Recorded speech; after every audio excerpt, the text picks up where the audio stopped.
नमस्कार दोस्तों, अगर आप सब्जी वाली फसलें लगा कर परेशान हो गए हैं और आपको मुनाफा नहीं मिल रहा है, तो आज दोस्तों हम आपको इस वीडियो में बतलाने वाले हैं कि आप कौन से महीने में कौन कौन सी सब्जियों को लगाकर आप अच्छा खासा इनकम कमा सकते हैं। क्योंकि दोस्तों आप लोग जब भी सब्जियों की बुआई करते हैं तब आपके मन में ये चर्चा चलता रहता है कि हम इस बार इस सब्जी से अच्छा खासा मुनाफा कमा लेंगे, लेकिन आपको सही व सटीक जानकारी न होने के कारण आप लोग जब आपका फसल तैयार होता है तो उस टाइम मंडी भाव बहुत ही कम देखने को मिलता है, इसलिए आप लोग कभी प्रॉफिट में नहीं जा पाते हैं। तो आज हम आपको बताएंगे कि आप कौन से महीने में ये सब्जियां लगाएंगे तो आपको बहुत ही अच्छा खासा मंडी भाव देखने को मिलेगा, और वो कौन कौन सी फसलें हैं जिनको आप लगाकर मात्र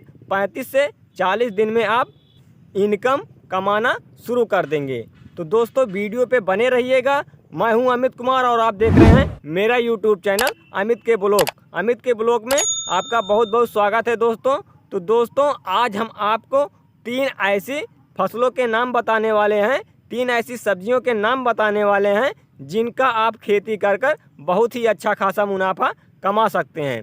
तो जैसे दोस्तों गाजर हो गई, तो आप गाजर को अगर अगस्त के महीने में आप लगाते हैं तो आपको ये 90 से 100 दिन में जब आपका गाजर मार्केट के लिए तैयार होकर जाएगा तो उस टाइम आप अगैती में बहुत ही अच्छा खासा मुनाफा कमा सकते हैं।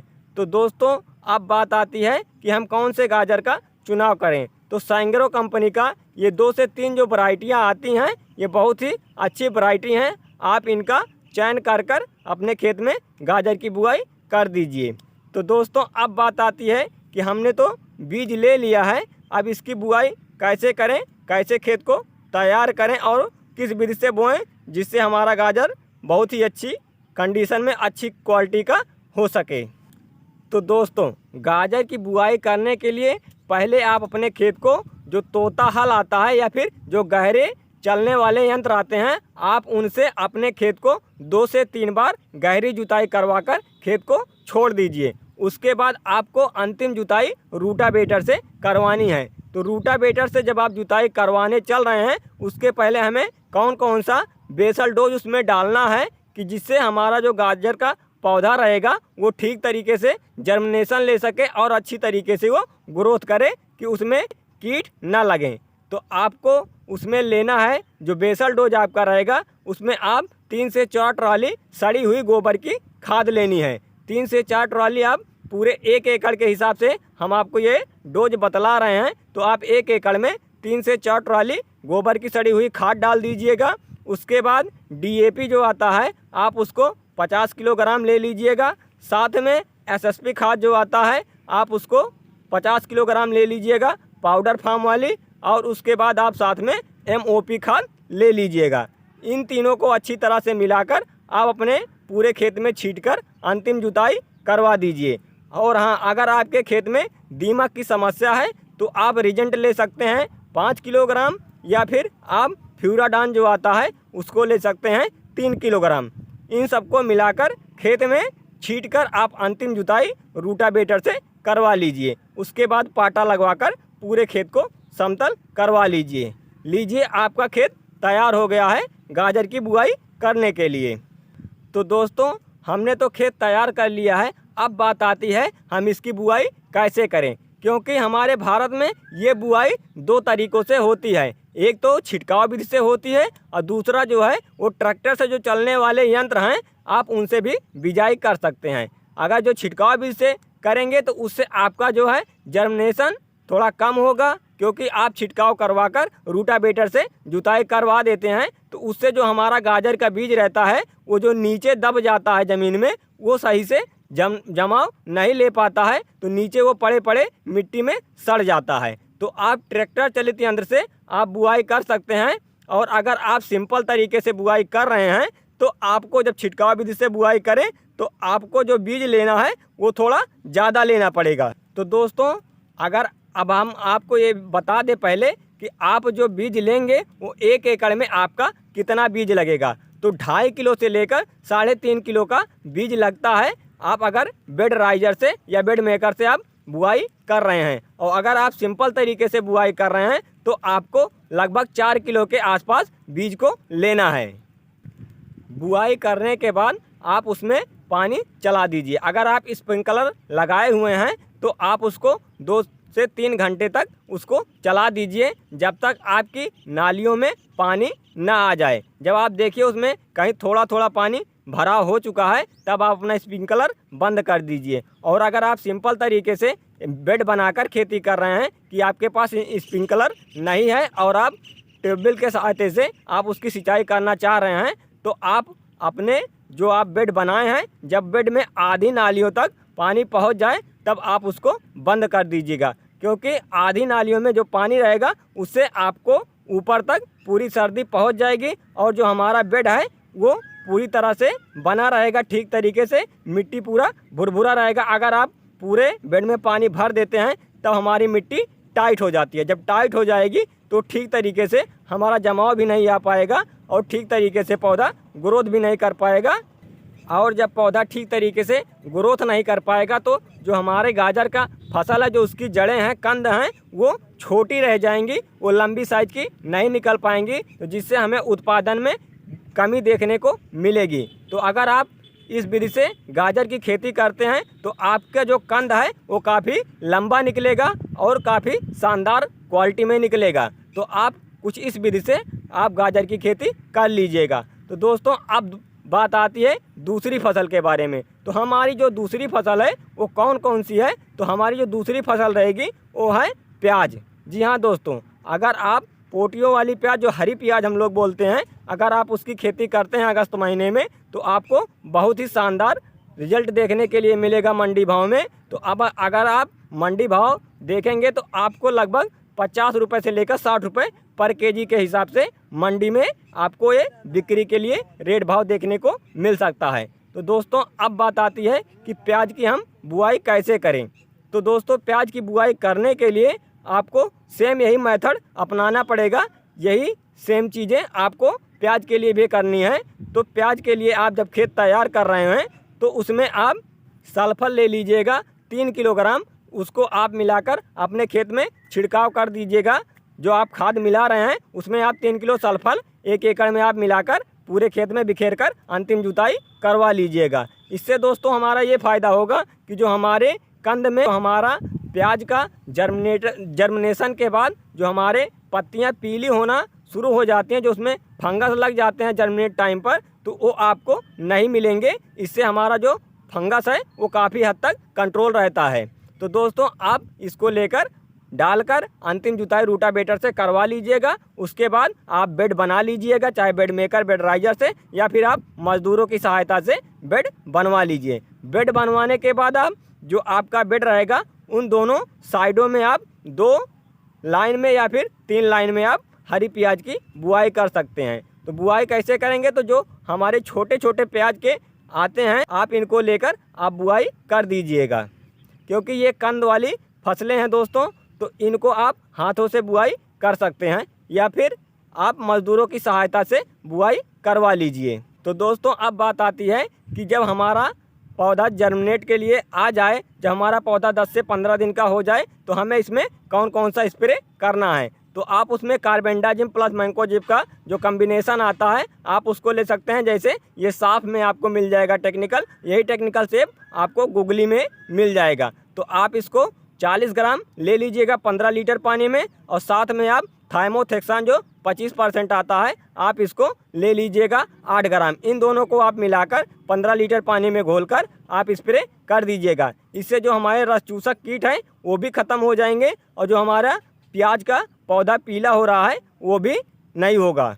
अब बात आती है दोस्तों तीसरी फसल के बारे में कि वो तीसरी कौन सी फसल है जिसको हम लगाकर अच्छा खासा मुनाफा कमा सकते हैं। तो दोस्तों अगर आप अगस्त के महीने में मूली की खेती करते हैं, जी हाँ दोस्तों हम हर वीडियो में यही बता रहे हैं आप मूली की खेती करें, क्योंकि साल भर में सबसे ज़्यादा मूली का रेट देने वाला बरसात का ही टाइम होता है। अगर आप इस टाइम पर मूली की खेती करते हैं तो आपको बहुत ही अच्छा खासा इनकम देखने को मिल जाएगा। आप 1 एकड़ में लगभग 1 से 1.5 लाख रुपए कमा सकते हैं। तो दोस्तों अब बात आती है मूली की बिजाई हम कैसे करें। तो दोस्तों सबसे पहले आप जो गहरी चलने वाले यंत्र हैं आप उनसे 2 से 3 बार अपने खेत को अच्छी तरह से जुताई करवाकर पूरे खेत को 2 से 3 दिन के लिए छोड़ दीजिए। उसके बाद आप अंतिम जुताई रूटावेटर से करवानी है। तो रूटावेटर से आप जब जुताई करवा रहे हैं तो उसके पहले आपको जो फर्टिलाइज़र लेना है, जो उसमें खाद डालना है, वो आपको DAP 50 किलोग्राम,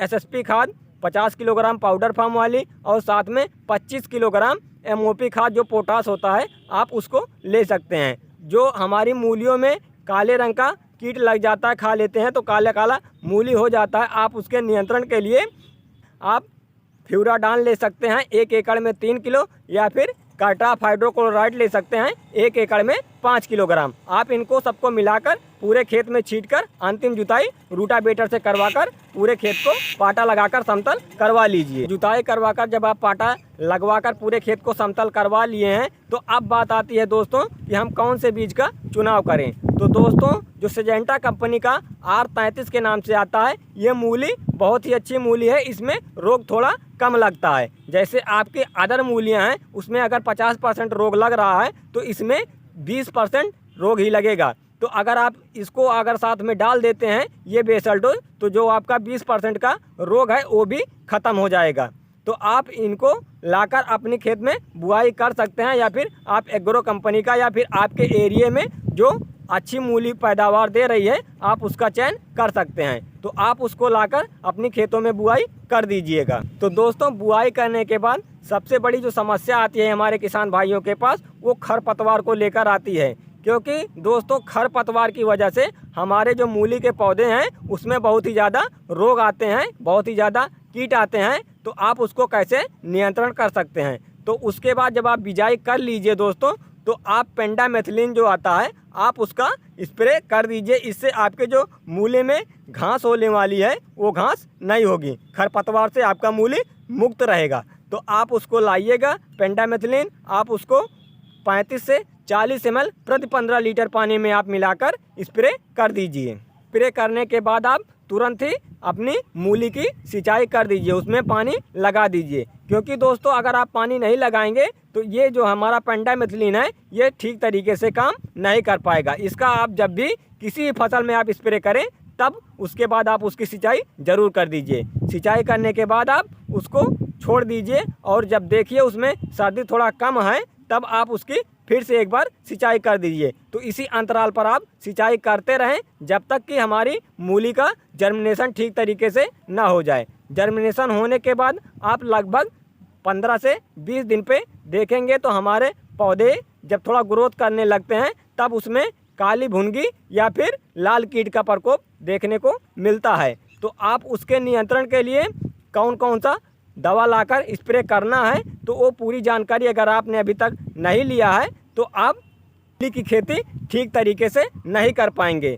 तो दोस्तों अगर वीडियो आपको पसंद आ रही है तो वीडियो को एक लाइक करिए और हमारे चैनल को सब्सक्राइब ज़रूर कर लीजिए। तो दोस्तों अगर आपके पौधे में भी ये कीट का प्रकोप देखने को मिल रहा है और आपकी पत्तियां जो हैं वो थोड़ा पीली हो रही हैं तो आपको जो इसमें फर्स्ट स्प्रे करना है वो आपको कार्बेंडाजिम प्लस मैंकोजेब का जो कम्बिनेशन आता है आप उसको ले लीजिएगा और साथ में थाइमोथेक्सान ले लीजिएगा, या फिर आप जो सिजेंटा कंपनी का कराटे इंसेक्टिसाइड आता है आप उसको 20 से 25 ml प्रति 15 लीटर पानी में मिलाकर स्प्रे कर दीजिए। इससे हमारे कीट भी ख़त्म हो जाएंगे और जो हमारी मूली में फंगस आ रहे हैं जो पत्तियों को पीला कर रहे हैं वो भी दूर हो जाएंगे।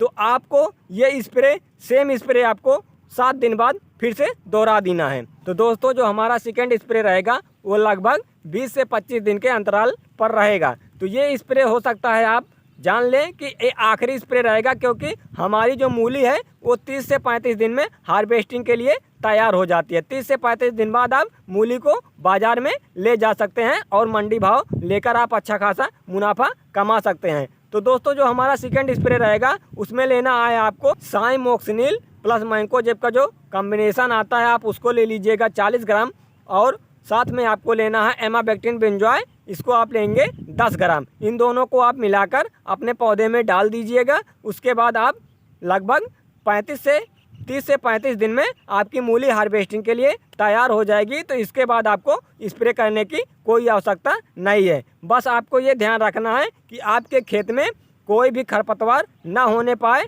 और टाइम टाइम पर आप उसमें पानी देते रहिएगा। और अगर आपके यहाँ अधिक बरसात होती है तो आप उसके लिए नेटबो फंगीसाइड जो आता है आप उसका स्प्रे कर सकते हैं, या फिर मीराडोर जो आता है आप उसका स्प्रे कर सकते हैं। अगर आप नेटबो का प्रयोग कर रहे हैं तो आपको 15 लीटर पानी में 10 ग्राम नेटबो लेना है, और अगर आप मीराडोर का स्प्रे कर रहे हैं तो 15 लीटर पानी में आपको 15 ml मीराडोर लेना है। इसको आप घोलकर अच्छी तरह से आप अपने मूली के पौधे में स्प्रे कर दीजिए। इससे जो हमारे पौधे में सड़न गलन की समस्या आती है वो दूर हो जाएगी, हमारा पौधा ख़राब नहीं होगा, तो पूरी मूली हमारी सेफ होने वाली है। तो आप अगर इस विधि से मूली की खेती करते हैं दोस्तों, या फिर हमारी बताई गई जानकारी के अनुसार ये तीनों फसलें आप करते हैं अगस्त महीने में, तो आपको बहुत ही अच्छा खासा मुनाफा कमाने को मिल सकता है। तो दोस्तों आप इसको देर न करते हुए आप जल्दी से अपने खेत को तैयार कर आप इन सब्जियों की बुआई कर दीजिए, क्योंकि दोस्तों अगर आप अगैती में खेती करते हैं इनकी तो आपको काफ़ी हद तक मुनाफा अच्छा मिलने वाला है। क्योंकि हम गारंटी लेते हैं दोस्तों, हमने जो आपको ये फसल बताई है अगर आप इसकी खेती करते हैं तो आपको बहुत ही शानदार रिजल्ट देखने को मिलेगा। तो दोस्तों मिलते हैं नेक्स्ट वीडियो में, तब तक के लिए जय हिंद दोस्तों, धन्यवाद।